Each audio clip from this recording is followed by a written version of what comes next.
व्यक्त करतील. कृष्णा सहकारी साखर कारखान्याच्या पंचवार्षिक निवडणुकीच्या निमित्तानं उपस्थित असलेले संस्थापक पॅनेलचे प्रमुख अविनाश दादा, सातारा जिल्हा अध्यक्ष नामदेव अप्पा, अजित अप्पा, वकील साहेब आणि सर्व स्टेजवरील मान्यवर उमेदवार आणि समोर बसलेल्या बंधू भगिनीनो, पत्रकार मित्रांनो,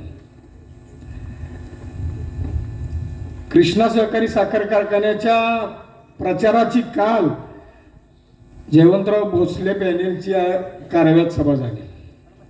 त्या सभेचा एक मी व्हिडिओ बघितला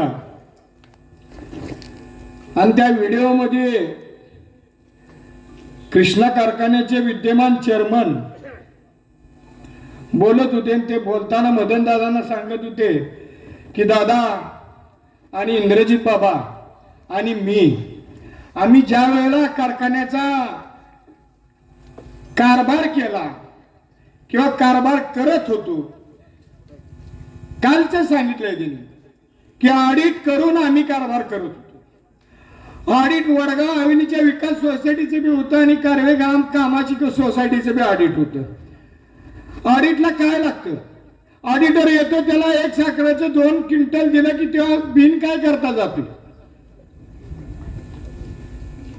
जर ऑडिट तुमचं एवढं क्लिअर आणि चांगलं होतं, आदर्श होतं, कारखाना आदर्श चालला, मग मला तुम्हाला एवढंच सांगायचं आहे, एवढा आदर्श कारखाना चालत असताना जर तुम्ही कट्टर विरोधक असणाऱ्या सगळ्या मंडळींच्या विनवण्या का केल्या आणि मग सगळी टोळी एका जागी जमा करून तुम्ही सत्ता मिळवण्यासाठी प्रयत्न करता.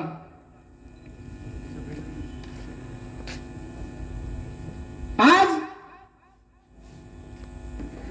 एवढ्या सर्व घटना घडत असताना तुम्ही जर आदर्श कारखाना म्हणून आपली पाठ थुपटून घेत असाल,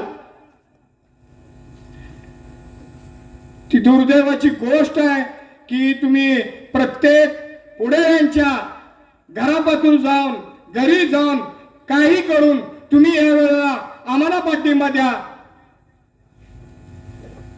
आदर्श कारखाना चालवणाऱ्या चेअरमननी जर प्रत्येकाच्या घरी जाऊन मग आदर्श कसा म्हणायचा? 2010 ते 2015 अविनाश दादांचा कार्यकाळ होता. त्यावेळेला त्या कार्यकाळात अहवाल असेल तर या कारवे गावातल्या सुज्ञ सभासदांना माझी विनंती आहे, अहवाल काढा. त्या अहवालात प्रत्येक वर्षाला कारखान्यावर कर्जाचे आकडे, डिस्लरीचा नफा तोटा, प्रत्येक गोष्ट त्या अहवालात आलेली आहे आणि त्या अहवालात तुम्ही वाचा, बघा. आणि त्यावेळेला 2015 साली कर्ज आपल्या कारखान्यावर 277 का 78 कोटी कर्ज होत.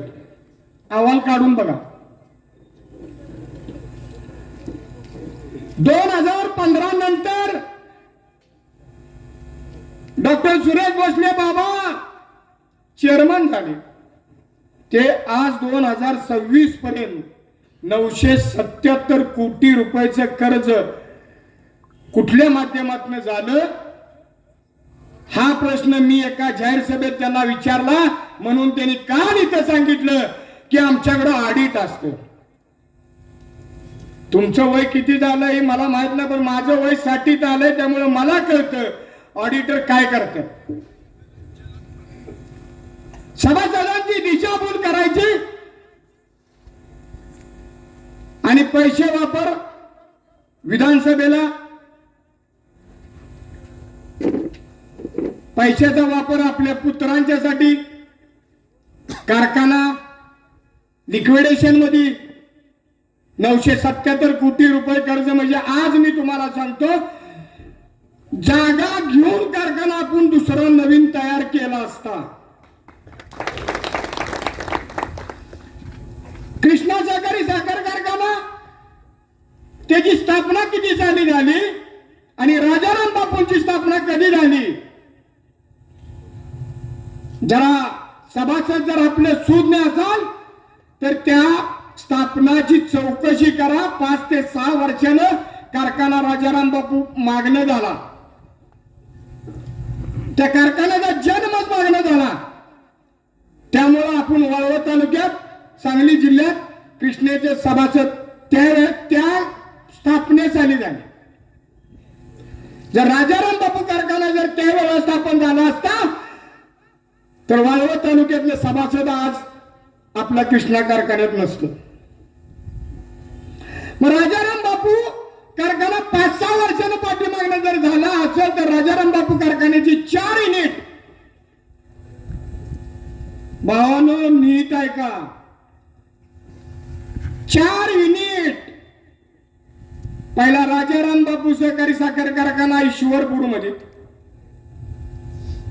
दुसरं युनिट झालं वाटेगावला, तिसरं युनिट झालं सर्वोदय आणि 4था युनिट जे झालं ते जतला. अभ्यास करा. आम्ही पृथ्वीराज चव्हाणांच्या बरोबर काम 15 वर्ष केलं. किसे कापून नाही केलं. पदरच्या गाडीत डिझेल पदरचं टाकतो आणि अविनाश दादांच्या मागणं फिरतो का? मला पण सांगितलं होतं अर्ज भर म्हणून. येणार पडणार ह्यो विषय गौण आहे. एक अविनाश दादा ही हस्ती अशी आहे की एखाद्यावर प्रेम केलं तर ती आयुष्यभर प्रेम करणारा अशी व्यक्ती आहे आणि त्या व्यक्तीच्या निष्ठा आणि प्रामाणिकतेसाठी मी त्या माणसाच्या मागे उभा राहतो. इकडं कुणी बी ऑफर दिली असते. तिकीट नसतं मिळालं पण बोलू नका म्हणून तरी कोणीतरी ऑफर दिला. आपल्याला सवय नाही. खाना उकाळ्या मी प्रत्येकाच्या आणि खऱ्या आहेत त्याच काढतो. राजाराम बापूजी 4 युनिट झाले. तुमच्या कारखान्याचं 1 युनिट झालं मलकापूरला कृष्णा चॅरिटेबल ट्रस्ट. स्वतःच पोट भरायचं ट्रस्ट. बघा अभ्यास करा. आणि दुसरं युनिट काढलं ते प्रायव्हेट लिमिटेड जयवंत शुगरचं काढ. जयवंत शुगर 15 दिवस आधी चालू होतो का बघा. आणि कृष्णा कारखाना गेल्या वर्षीच कारखाना चालू झाला. तो कारखाना चालू असताना पहिली ते रेड पडली त्यावेळेला काटामारीची त्यांच्यावर केस आली आणि ती केस पेपरला सुद्धा एवढी छोटी बातमी आली. पेपर सुद्धा खरेदी केला. काटामारी बघा. आठवा पत्रकार असतील त्या पत्रकारांना सुद्धा माहित असेल. छोटी बातमी पत्रकारांना संपादकांना काय दिलं का काटा ज्यांनी चेक करायला आणि त्यांना काय दिलं. म्हणण्याचा माझा भावार्थ येत आहे काटा जर कृष्णा सहकारी साखर कारखाना मारत असेल आणि काटा मारून जर तुम्ही मलई करून जर खात असाल, काटा मारून तरी 4,000 द्यायला पाहिजे होतं.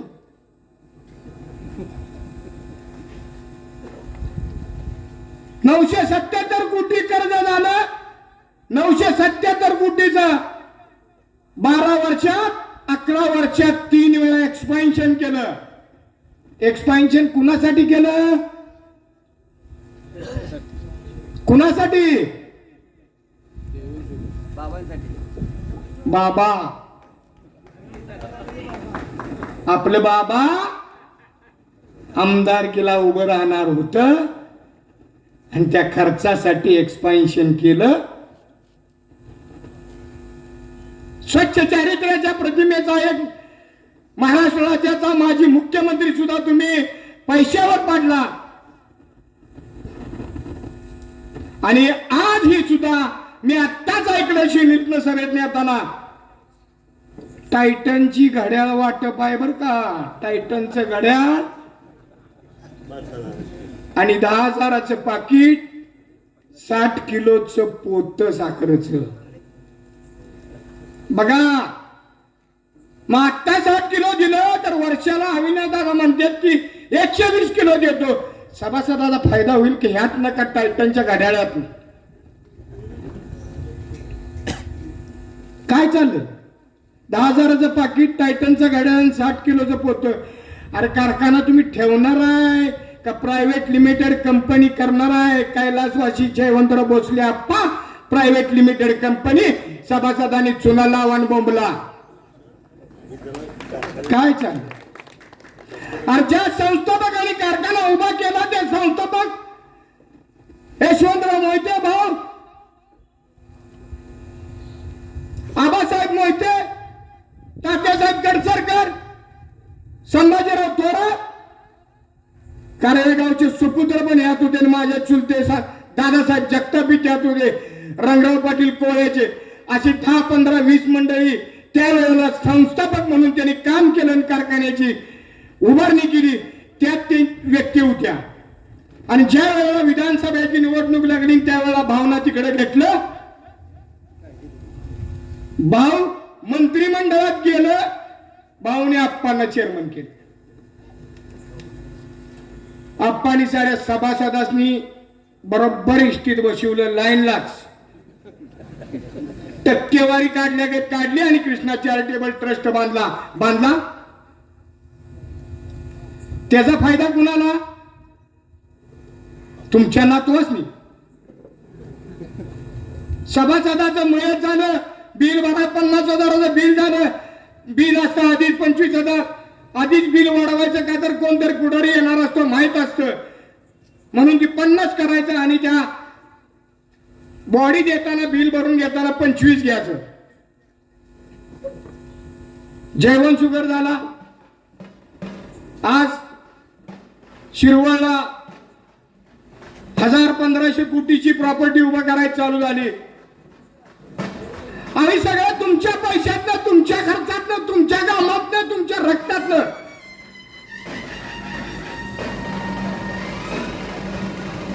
एकोणनव्वदच्या मदन दादांचा पॅनल सत्तेवाला यशवंतराव भाऊ मोहिते असताना त्यावेळेला संचालक मंडळात संचालक कसं होतं? दिनकरप्पा होते, भीमराव दादा होते, LK पाटील होते, राजेसाहेब पाटील भयाचे होते. वाटत नव्हती चेअरमन उठून उभा राहत होता, पण आता चेअरमनच येत नाही मिटिंगला.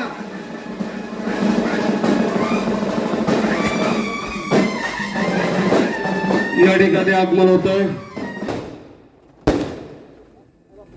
89ला सत्तांतर झालं.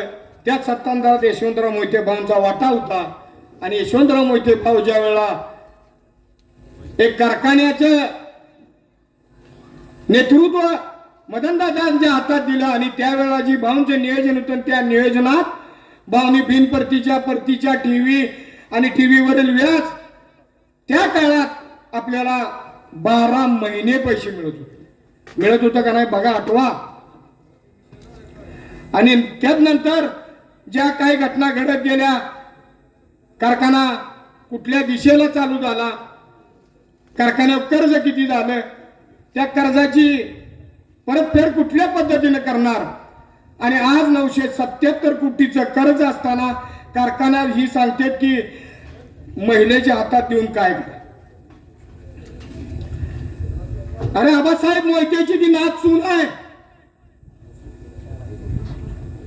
आणि आबासाहेब मोहिते मोहित्यांनी स्वतः त्या वेळेला त्या कारखान्याच्या स्थापनेच्या वेळेला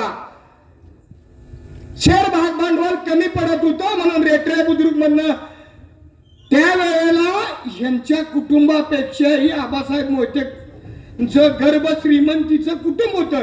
आणि त्यावेळेला त्यांनी शेअर भाग भांडवल स्वतः घालून तात्यासाहेब कडसरकर, आबासाहेब मोहिते या 2 मंडळींनी त्यावेळेला कारखान्याला आर्थिक मदत करून कारखाना उभा करण्यासाठी प्रयत्न केला.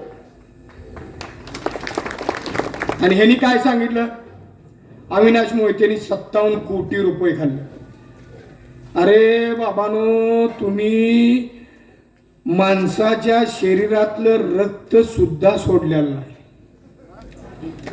रक्त सुद्धा पेला तुम्ही आमचं. पैसे तरी खाल्लं पण रक्त सुद्धा माणसाचं तुम्ही पेला. इतकी वाईट परिस्थिती तुमची आहे. तुम्हाला खुर्चीपासून सत्ता, पैसा आणि पैशापासून सत्ता, ह्याच्या पलीकडे तुमच्या डोक्यात दुसरा कुठलाही प्रोजेक्ट नाही.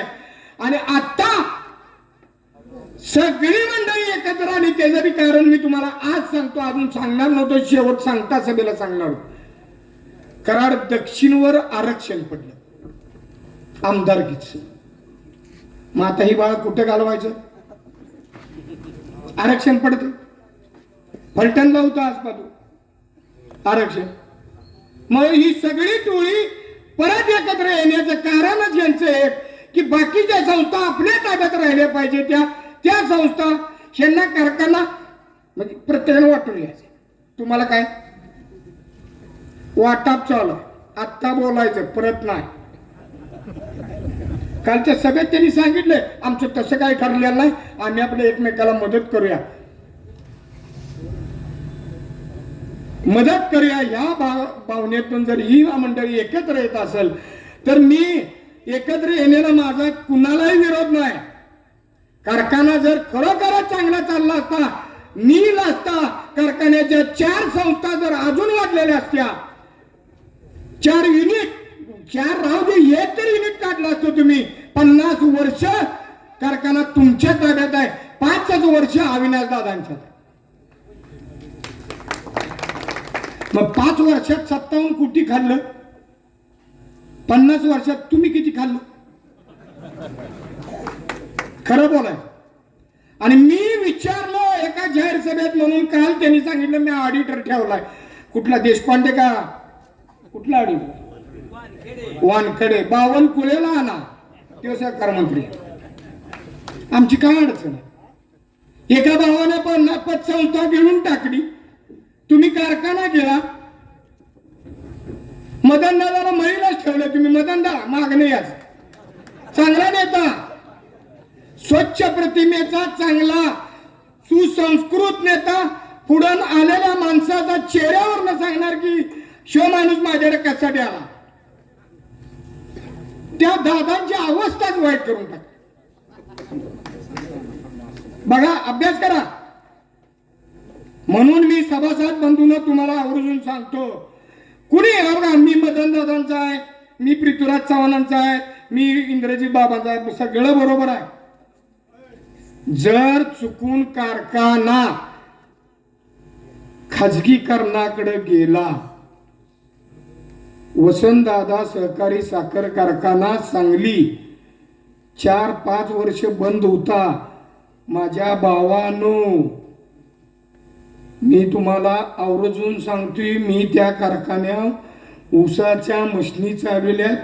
कारखाना ज्या वेळेला 5 वर्ष 7 वर्ष बंद पडला, त्यावेळेला त्या भागातल्या माणसांची ऊस कुठं घालायचा इतकी वाईट परिस्थिती होती. त्यावेळेला ही मंडळी तिथं होती. त्यावेळेला सुद्धा ह्या मंडळीनं तो ऊस आपल्याकडे त्यावेळेला 2200 रुपये टनानं होता, त्यांच्याकडे आणताना 1500 रुपये टनानं आणला. त्यावेळेला सुद्धा पैसे खाल्लं.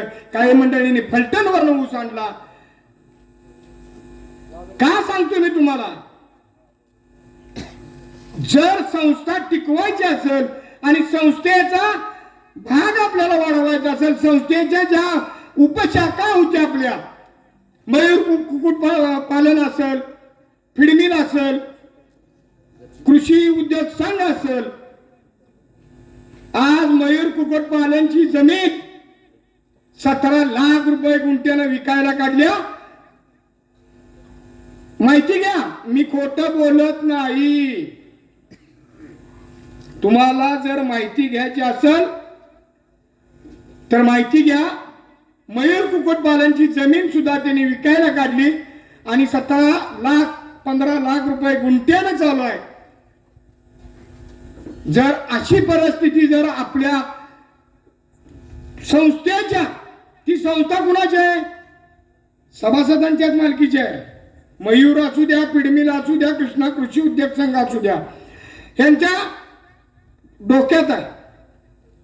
ह्यांच्या डोक्यात काय आहे? जी संस्था बंद पडली की ती पैसे आपल्याला. कृष्णा उद्योग संघाची तीच परिस्थिती झाली. मयूरची तीच आहे, पिडमिलची तीच आहे. जागा विकणे पैसे यांचे, आणि जरी नाही विकली तरी जमीन जी आहे ती नावावर सुद्धा यांच्या होऊ शकते, तुमच्या नाही होऊ शकत. ठराव जनरल मीटिंगला ठराव डायरेक्ट आत नाही. तुम्ही माहिती असेल, जो आत जाईल माहीत सुद्धा देत नाही. कारखाना वाचवायचा असला आणि वाचवायसाठी अविनाश मोहिते दादांचा प्रयत्न होता, आणि अविनाश मोहिते दादांनी स्वतः आपली परिस्थिती, आपलं शारीरिक दुखणं असताना सुद्धा दादांनी सभासदांच्या हितासाठी, सभासदांच्या कष्टासाठी दादांनी स्वतः संस्थापक पॅनेल उभं केलं, आणि त्या पॅनेलला आपल्याला पाठिंबा द्यायचा आहे, त्या पॅनेलला निवडून आणायचं आहे. जर आपण ती पॅनेल निवडून आणलं नाही बंधूनो, पॅनेल आल्यात जमाय बर का, 3 ते 3.5. मी तुम्हाला सांगतो, माझा प्रत्येक भागातल्या प्रत्येक गावात मी सभा करतोय, तिथं बघतोय, आणि सर्वसामान्य माणसं मला गाडीत बसताना सांगते, नाना आम्ही आमदार आहे, आमचे त्यामुळं आम्ही आहे. आणि स्वच्छ आबासाहेब मोहित्यांच्या एक निष्ठावंत घराणं आणि त्यांची नात सुनबाई ह्या जर चेअरमन झाल्या, ह्या माता भगिनी महिलेला, कुठलीही महिला, देशाची पंतप्रधान इंदिरा गांधी होत्या, देशाच्या राष्ट्रपती महिला आहेत, भ्रष्टाचार नाही. मोदी गेलं की किती दिवस जाते बाहेर? किती दिवस जाते सांगा? वर्षातलं 65 दिवस इथं, 300 दिवस बाहेर. मग काय करते तुम्हाला माहित आहे. मी काय सगळं खोलात जात नाही. आता तुम्ही बघा, त्याचं यांचं पण आहे, यांना इथली भाजी चालत नाही, एक्सपोर्ट. यांचं भाजीपाला सुद्धा बाहेर नेतो. इथं कराडच्या मंडईत कुठनी घेतलाय का बघा. म्हणून 21 तारखेला 4,000, मी तुम्हाला सांगतो 4,000 दर कसा देता येतो? सगळं बंद करा, 4,000 दर देतो. कुठलं शासन तुम्हाला अडवतो? अरे सभासद मोठा होऊ दे ना. 4,000 दर देता येतो संस्थेचा. बाकीच्या संस्थेच्या ह्याच्यात कामगार बघतो. कामगारांचा विषय तर असा आहे, परमनंट कामगारच राहिला नाही. 89चे जेवढे कामगार असतील ते आता रिटायरमेंटला आले, काही रिटायर झाले. आता सगळी 12 आणि 15,000. गट अधिकारी असला, त्या गट अधिकाऱ्याला सुद्धा 15,000च्या वर पगार नाही. उठून सांगू द्या कोणी मला. आणि आता पत्रिका वाटाय, चिठ्ठ्या वाटाय, टायटनचा गाड्या, सगळ्याला चिडबाय फिडबाय हीच आहे की. अरे काय चाललंय काय? म्हणून मी तुम्हाला आवर्जून सांगतो, आपण बोलायचंय, वहिनीनं बोलायचंय, माझ्यावर बोलायला वेळच पुरत नाही. काय सांगू तुम्हाला? बाकीचा हिशेब मी सांगितला नाही. येणाऱ्या 21 तारखेला अजिबात कुणाचा विचार करू नका बरं का. कुणाचा तो पाहुण्यानं फोन आला, ह्यानं फोन केला, त्यानं फोन केला, सासूचा फोन आला, सासऱ्याचा आला, कुठल्याही भानगडीत काय करू नका. कुणाचा फोन आला त्याला सांगा, तुझ्या पाया पडतो, उद्या परवाचीला ये तू. 21 तारीख झाली हवी. आणि पैसे किती? गाड्या टायटनचं चांगलं आलं घ्या, मनगटात घाला, त्या फोटो कुणाचा आहे का बघा. 10,000चं पाकिट, घड्याळ, साखरेचं पोतं येईल, घ्या. पण नारळच, नारळ सोडून इकडे तिकडे तुम्ही गेला तर तुम्ही पुन्हा चुना टाकूनच मेला. एवढंच सांगतो आणि थांबतो. जय हिंद, जय महाराज.